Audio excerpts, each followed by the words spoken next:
Rommel, Montgomery, Hitler, and Patton all had a strong fixation on Napoleon. Even more than 200 years after the end of the Napoleonic Wars, modern military leaders still study his campaigns in detail. So what made him so legendary that he continues to be studied in military academies to this very day? In this video, we'll look at 3 phenomenal tactical maneuvers by Napoleon that demonstrates why his tactical mastermind still shapes modern military strategy.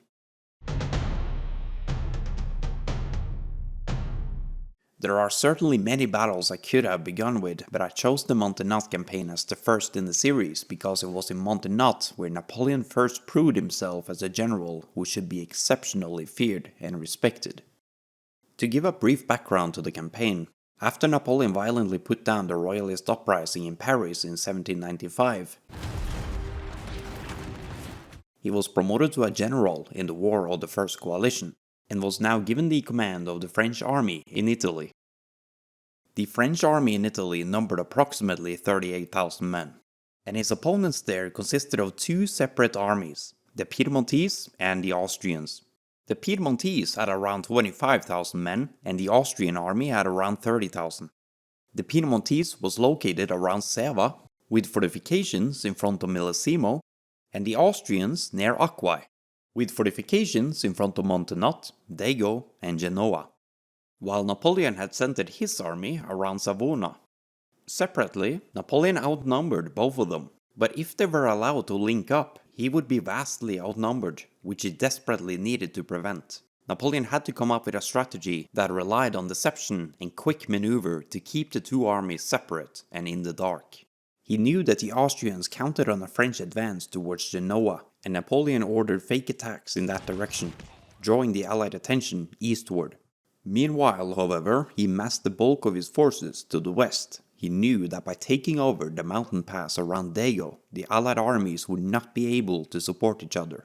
And on the 11th of April 1796, he struck against the Austrian forces in the Battle of Montenotte.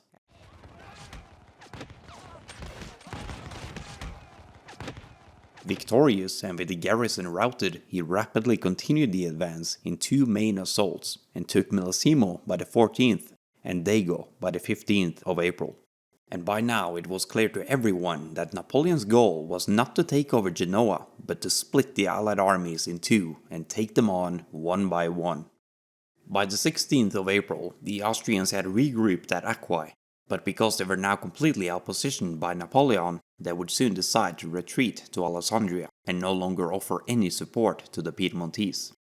The Piedmontese, on the other hand, tried to prepare a hasty defense across the Corsalia River, but Napoleon wouldn't give them any time to form a proper stronghold, and before the Piedmontese could even cross the river, Napoleon's army had caught up with them on all sides. The flank by Napoleon was so swift and decisive that even the highly competent and respected Piedmontese general Toising was caught completely off guard and killed in the chaos. And by the 21st of April, the Piedmontese army was effectively destroyed.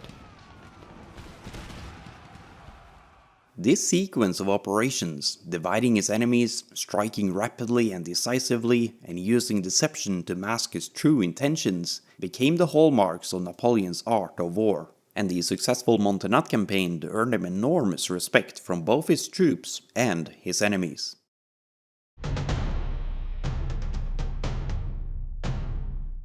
Roughly 10 years later, in the autumn of 1805, Europe was once again finding itself at war, and Napoleon was stronger than ever before. The Third Coalition, an alliance between Austria, Russia, and Britain, had just been formed. They had but one goal in mind: to topple Napoleon's newly declared empire. Austria, eager to strike before the Russian reinforcements arrived, advanced its army under General Karl Mack into Bavaria, hoping to threaten France's allies and disrupt Napoleon's strategic position. But Napoleon was aware of the coalition's plans and quickly gathered the Grande Armée, his best trained and most cohesive force, at Boulogne. Initially assembled for an invasion of England, the Grande Armée now pivoted eastward towards Ulm with remarkable agility. Mack believed that he had time to fortify his position in Ulm and await Russian support from the east, But what he failed to anticipate was the raw speed and the remarkable coordination of the French forces. And rather than attacking directly from the west, Napoleon executed a massive right wheel maneuver, swinging his armies north and east of Mack's position, effectively surrounding the Austrian army without a battle. And before Mack could even process the danger that he was in, the French forces started to cross the Danube behind him. But the crossings would take days, and Napoleon had to find a way to keep the Austrians occupied to conceal it. To achieve this, Napoleon ordered heavy cavalry attacks from the west, which gave the impression that a massive frontal assault was near. And while the cavalry continued to conceal Napoleon's true intentions, Napoleon issued orders to secure every possible road leading out of Ulm, ensuring that Mack's army could neither withdraw nor receive reinforcements. And after all the critical roads had been captured, Napoleon ordered an attack on the vital fortification of Elchingen, winning a decisive battle that completely sealed the encirclement from the north. And now it was clear to Mack that a frontal attack would never come. Instead, he realized that Napoleon had now managed to wedge his entire Grande Armée up behind him on a far superior position. Mack gave a desperate attempt to break out but was crushed by French fortifications. With his supplies dwindling and morale dropping, Mack retreated back into Ulm's fortifications, desperately hoping for a Russian counterattack. But the Russians were 160 miles away, with all lines of communication severed. His fate was sealed, and on October 17th, Napoleon sent an emissary demanding surrender. Mack recognized the futile situation that he found himself in and surrendered, along with 30,000 of his best men and equipment. Despite the fact that Mack was an otherwise prestigious and respected general, he was nothing but ridiculed by Napoleon when they met after his surrender. Napoleon is even said to have commented afterward, saying that Mack had the look of a man who had seen the world collapse on him.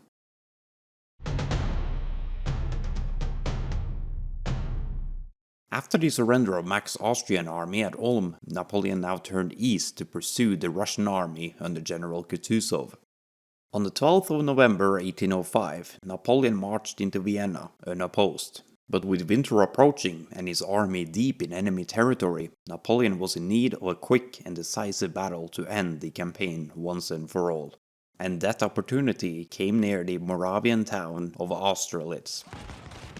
The Allied army was confident in their numerical superiority, but what they didn't know is that Napoleon had personally scouted the terrain days earlier, where he had crafted such a brilliant plan that would be talked about for centuries to come.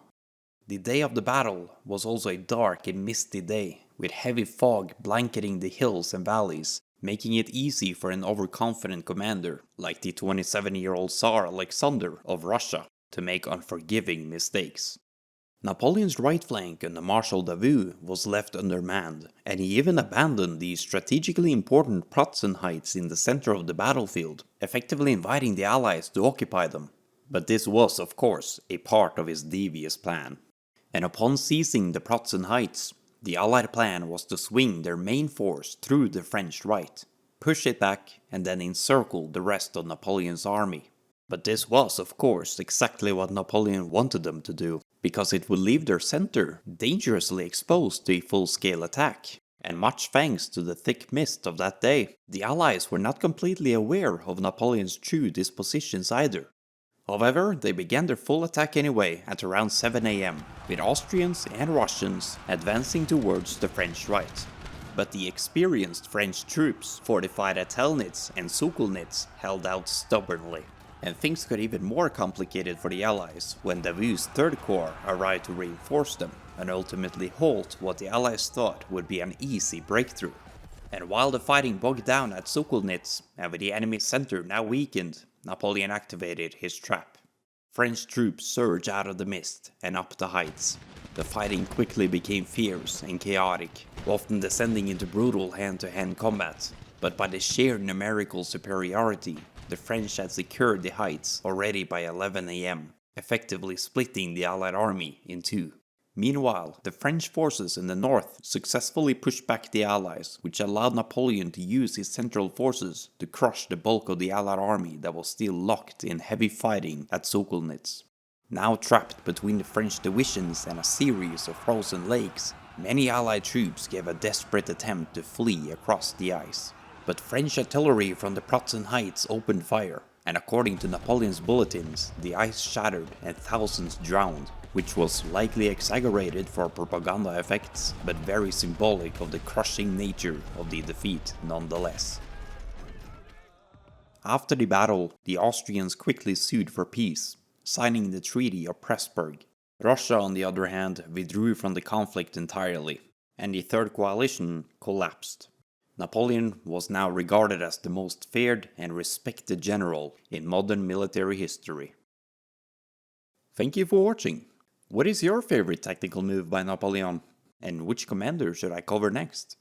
And if you enjoyed the content, why not subscribe? See you again soon.